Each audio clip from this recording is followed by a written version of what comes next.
school, you know what you do, right? You move back home, right? How many know what I'm talking about, right? So I moved back home to Texas. My parents had relocated from New York to Houston, Texas, and I was 21 years old when I moved back to Houston. And throughout the whole time I was in college, I was always working in retail, and so I had good people skills, because obviously in retail you have to meet people. And I got introduced to this industry of network marketing at the age of 21. I'm pretty sure you've heard of this company before. I'm not going to say the name of the company, but the initials are PPL. And prepaid legal. Yeah. I love that company. It's a great company. They've changed the name now, but it was a great company. And I was in that company, started at 21. I was in that company for 2 years. And you know, I really believed that I was going to become wealthy in that company. I really, really did. I saw people become wealthy. The gentleman that just brought me up was the very first time I saw him. And when I saw him, I wasn't this close. I was about 30,000 feet away from him when I saw him. And so I knew I was going to become wealthy in that company. I was there for 2 years, and I made $32,000 in 2 years combined. And I was full-time, okay, in that company. Because my second month in the business, I quit my job, because my second month I made $2,500 in that company. So I was rich, so I quit. Yeah, because you're 21, $2,500 at 21? Come on, don't front now, don't front tonight, all right? So I was rich, so I quit my job. That wasn't a great decision. And so I was in that company, $32,000. Now, some things happened in that company, and got out of that company, and just swore off that I would never do network marketing again. All right, how many of you have ever been there before? Like, I will never do one of those things. Because I really believed that I was going to become a millionaire in that company. So I felt deceived. I really felt like they lied to me, all right? Although I had learned so much in those 2 years, I'd learned really how to do this type of business. So for 6 months, didn't really do anything. I was teaching tennis with my dad in the mornings.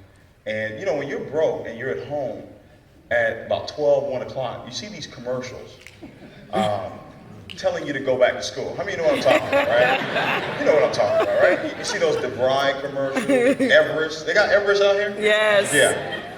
So I'm like, man, should I go back to school? But you know, while I was in college, remember, graduated as a sophomore, I had these student loans. And you know, they don't give you financial aid if you owe them. Right. You guys with me on this, right? You know what I'm talking about, right? And so I couldn't go back because I didn't have the money to go back to school. So just was a bum. And a friend of mine was a bum. I was. A friend of mine had been telling me about another company, YTB. How many of you heard of YTB? Your travel business. And it was an online. Get this, guys. It was an online travel company where you could actually purchase a travel agency, so to speak, online, kind of like an Expedia, yeah, right? And it was for $500. And the way they sold it was like you own your own Expedia. So I'm like, man, this is going to be great.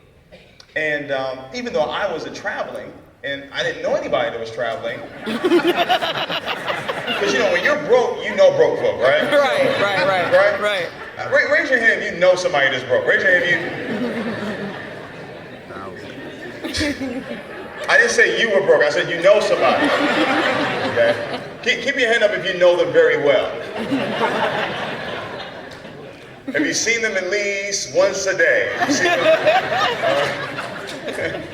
Do you see them in the morning when you brush your teeth? Okay, all right. Yeah, so you know exactly what I'm talking about, right? So I'm like, all right, well, you know, I'm not traveling. I don't know anybody who's traveling, but you know, a lot of people do travel. So I get involved in that company. And for the first 4 months in that company, I made $700. So I'll never forget this. I was at CVS with my upline, Silas King. He's a diamond over here now. And I was like, man, this can't work. You know, if I made $700 in 4 months, this just cannot be working. And he was like, just stick it out. It's going to turn around. It's going to turn around. And here's what happened for me. Here's where my life completely changed. All right. And you know, when your life changes, at that very moment when it changes, you don't know. I mean, you know what I'm talking about, right? Yeah. Like tonight, your life is changing tonight, but you won't know until 12 months, 18 months later that tonight was the night. Right. If you make it. That's right. If you make it. Right. You see what I'm saying? So here's what happened. here's what happened. I was at Starbucks. Okay, coffee. It's at Starbucks. That's a clue. And I met a young lady, and she looked about, she was about 35 to 40 years old. Okay, and she was married. She had a wedding ring on. All right, and I was always taught people that are married do very well in businesses like this. So I prospected her for YTV, and she was a business owner. All right, because she was sharp. She was a business owner, and we set up an appointment to meet at her office. Okay, by the way, never do that. Never meet a prospect at their office. No, because here's what happens. They're in that, really nice leather chair, right? Yeah. You know what I'm talking? And you're in the hard chair, Right. And they're rocking back and forth, Right. Yeah, tell me about your little coffee business that you got, So I go in and give her the presentation about the travel business, because that was the business I was in at that time. And what did she tell me? She tells me no. But for some reason that day, I asked her, who did she know that might be interested in that particular business? And she gave me 3 names. One of those names was a gentleman by the name of Jared Wilkins. Jared Wilkins, he's a diamond over here now. Jared Wilkins was a mentee of Mr. Holton Buggs. Wow. Okay? Now, Mr. Buggs, you hear about him a lot tonight. He's the executive vice president of sales of this company. Right. Now, while all this is going on, they're in another company. I'm in YTV. They're in another company called Cyberwise. They sold a juice, right? And Mr. Buggs was looking at getting into YTV, but I was already in, right? And me and Jared we had a great relationship, great friends. And every day we would talk, he would always talk about Mr. Buggs and how great he was and how he had become a multi-millionaire in this industry and all that good stuff. And I'm like, okay, I want to meet this guy, right? How many of you would like to meet a multi-millionaire that could possibly help you get to millions of dollars? How many of you like if you do that, all right? And so I said, I want to meet this guy. And one day I was stuck at Starbucks. This Starbucks thing just keeps coming up. I was stuck there because at this point now, me and my little sister, we shared my dad's Malibu. Yeah. You know what a Malibu is? Yeah. It's a Chevy, okay? And she was supposed to come pick me up at Starbucks, and she just forgot, I guess. So Jared, he drove he had a Mercedes-Benz. It was like a 1992 Mercedes-Benz. But I told him, I said, hey, come help me get home. And he kept talking about Mr. Buggs. So I said, hey, listen, why don't you call him and see if I can meet him? So he called up Mr. Buggs. And he said, hey, I got this young guy that really wants to meet you, blah, blah, blah, blah. So Mr. Buggs tells him, says, hey, listen, 20 minutes, he can come by, but 20 minutes later, you got to get rid of him.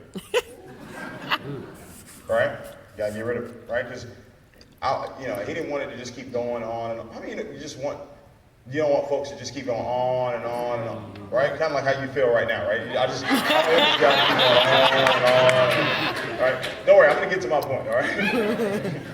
And so we get to his house, and before we get to his house, we get to the security gate, and Jared says, hey, we're going to go see Mr. Buggs. So he calls Mr. Buggs. The security guard calls Mr. Buggs to verify if Jared can come through the gate. This is all new for me. I didn't know that happened. Does that make sense? So we go through the first gate, and we're driving, go through 2 stop signs, make a left, go through another gate.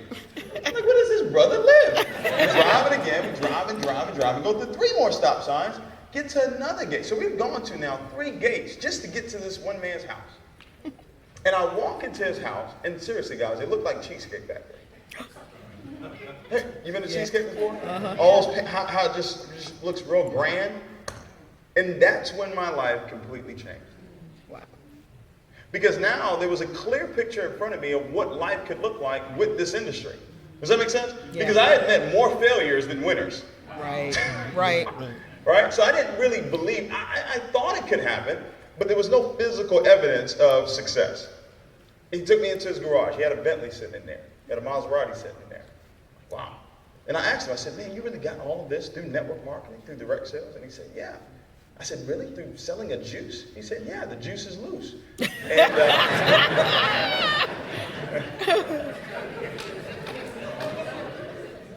and it was done. I was done. He ended up joining YTV.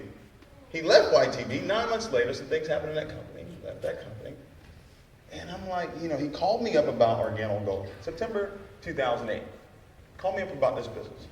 And this is how the conversation went. He said, David, I'm about to launch the biggest project of my life. Now, I already knew that he was a multimillionaire. I already knew he was successful. I'd already been to his home a few times. I knew that this gentleman was special. And he called me up. I was 25 years old at that time, and I was broke. You couldn't out-broke me back then. Okay? And he called me up and said, David, I'm about to launch the biggest project of my life. So that meant that he hadn't even joined the business yet. Right. And he was calling me about it. And I got excited because I knew who he was. And I said, well, what is it about? And he said, coffee. And it was the biggest letdown because he might as well have said coffins because I was no more interested in coffee. So he said coffee. I said, no, that can't work. And the reason why I knew it couldn't work was because I didn't drink coffee. Right. How many broke people are really skeptical and really negative? Right? You put them in a dark room, they'll develop, right? So I'm like, that can't work. I didn't say this to him. This is what I'm thinking to myself. Like, kind of like right now tonight, there's two conversations taking place. The one that you're having, right? The one that I'm having with you, and the one you're having with yourself, right? Right. How many know you talk to yourself? Raise your hand if you know you talk to yourself. Yeah. If you just said to yourself, I'm not talking to myself, you just did it, okay?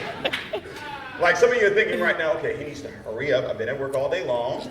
I got tricked into coming here. They said this was a coffee and jazz mixer. I don't hear any jazz. I don't see any mixing going on. And then some of you are thinking, that's a really good looking young man up there. I felt a lot of jealousy on that side of the room. I'm just joking. So he's talking about this coffee business, and I'm like, no, that just can't work because I don't drink coffee. So for 6 months, I'm saying no to this business. Now I'm on the Titanic. Right. Right? We're about to go down. This thing is about to go down, but I'm still playing the violin, like everything's good. Everybody's gonna keep traveling. I know the recession is real bad, but don't worry. Right? And he's sending me these text messages. 20 grand for the week, 30 grand for the week. And I'm like, well, that's just Mr. Buggs. He's supposed to do that. Then he started telling me about other people. He started telling me about LG Young. LG Young today is a $500,000 ring, right?